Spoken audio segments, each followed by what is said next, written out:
Good morning, everyone. As you all know, my name is Nguyễn Vu Anh Hòa, and so I currently working for Paso English Education. And today I have a friend. He's Corey Keaton. He's actually come from America, and he has a lot to share. So Corey, tell me a bit about yourself. Yes, thank you. So my name is Corey. I'm a research student in the United States, currently studying music at Cornell University in Ithaca, New York. I've come to Vietnam to begin researching on music in Vietnam, both traditional and contemporary musical practices. Oh, okay. So you study music. You're a major in music. Correct. Right. So what specific field are you in? So it would be music composition. So I study both classical music, Western classical music. I play piano, and then I also learn skills necessary to compose music. One of my areas of interest also has to do with electronic music and contemporary music as well. What do you prefer, more classical or the electrical one? Oh, that's a tough one. It depends on the day. Depends on the day. I like classic.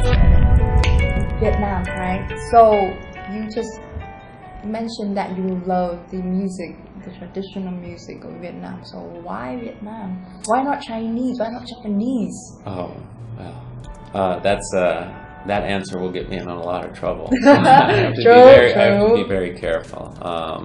Yeah, Vietnam has tastier food. But no, when I originally chose to study Vietnamese music, I didn't know that much about it, but I wanted to challenge myself to try to learn something that was completely different than what I was familiar with.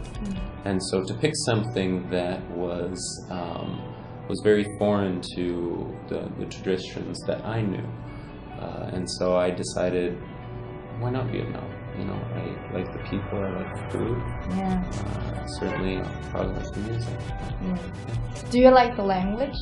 Absolutely. Yeah, I like just the sound, just the sound itself of Vietnamese being spoken is really fascinating, really beautiful sounding to me, especially listening to the different accents. You know, a very old-fashioned, very proper Northern accent versus like a contemporary, like a Southern accent or like a Central accent. They all have a distinct sound to them that's very, I find very pleasant. You know what? I love Vietnamese when people talking, but then I don't like it on the street. Because it sounds so bad. It's very different on the street. Yes. It sounds so bad. Yeah. So, do you love studying Vietnamese?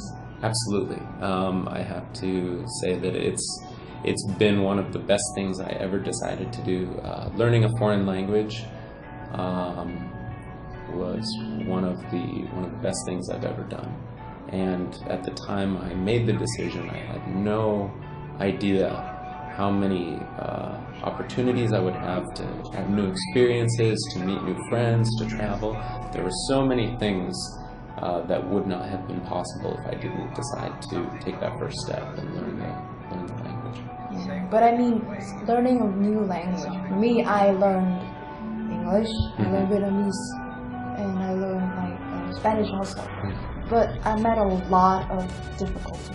Yes. Do you have difficulty Absolutely. learning Vietnamese? Absolutely. I think one of the biggest challenges is just listening and understanding people. Like you said, there's such a wide range of spoken Vietnamese when you go down on the streets of Hanoi, competing with all the sounds of traffic and business. And what you hear may be very, very different than what you practiced in the classroom.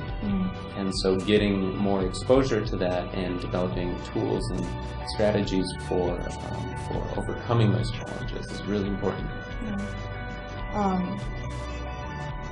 So talking about, you get into class on the street. So what do you prefer more, books or communication? I think it's a combination of both. What's worked well for me has been using the classroom and the textbook as a resource to understand conceptually some of the ideas behind Vietnamese, the structure of the language and the syntax and the grammar. But then actually getting an opportunity to apply that in a real-world scenario, because oftentimes you'll encounter challenges that can't be replicated or produced in the classroom. It's a very safe environment to learn, and then when you go out into the world, you have to be prepared to overcome challenges and find strategies to effectively communicate. What is the most surprising thing when you got on the street and having a conversation? The friendliness of people, how excited people were that I could speak even just a little Vietnamese and rather poorly. So even with my bad pronunciation and my broken grammar, everybody was so enthusiastic and really wanted to help me, and it was very heartwarming for me to see how much generosity people had, just because I had made the effort to try to understand a little bit of their language. So is that one of the methods that helped you in learning? Absolutely, yeah. I think that the human interaction is really important. Absolutely. What else can you tell people that can be helpful when you're studying a new language? I think it's important to find strategies that work for you. There are a lot of resources out there, and sometimes students make the mistake of thinking if a certain strategy or resource doesn't work for them, there's something wrong with them. And sometimes a certain book, a certain website, a certain application, a certain teaching method may not work for that particular student. And students should find those resources that work really well for them and maintain their practice on a daily basis. Even something as little as 15 minutes a day is really, really critical for maintaining the skills. And then also to not be afraid to go out there and make mistakes. Don't be afraid to go out and talk to a stranger. Introduce yourself, and more often than not, you'll probably end up with a new friend. Yes, it's like this. It's like this. So, what teaching method are you really impressed with? Several. I think the one benefit of the time that we're living in right now is the access to computers, smartphones, tablets is so ubiquitous. It's everywhere. And so even if I'm riding the bus to work or to school and I have 20 or 30 minutes, I can pull out my smartphone and I can go through and test myself, my vocabulary, or I can use another app to like Duolingo or Quizlet or something to practice some of those basics. The other method too, I think, is just getting out there and being social.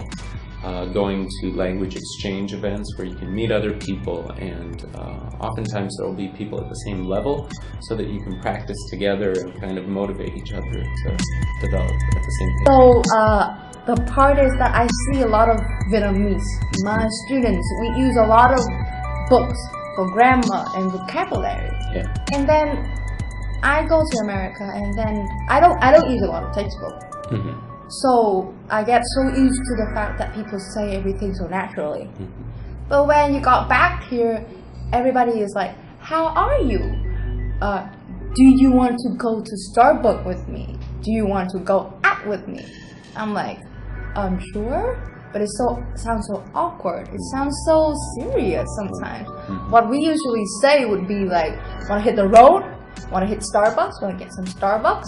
It sounds so, friendly and natural. Right? Absolutely. Yeah, and I think this is one reason why I found it's important to combine learning in the classroom with real-world experiences, because while many of these phrases are technically correct, they may not reflect the way that people actually speak in a daily fashion.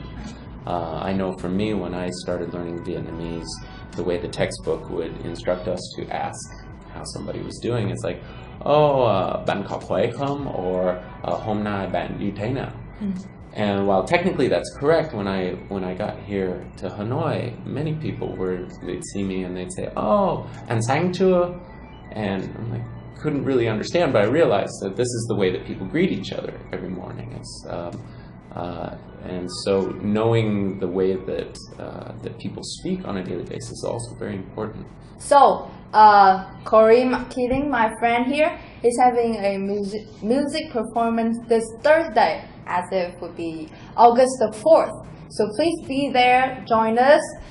There will be electrical music, and also hopefully there will be some classical and cool music also. So please join him. Ban Hoa cũng có hoạt động tiếng Anh vào Chủ nhật tuần này tại Hồ Gươm. Các bạn nhớ để tham gia nhé.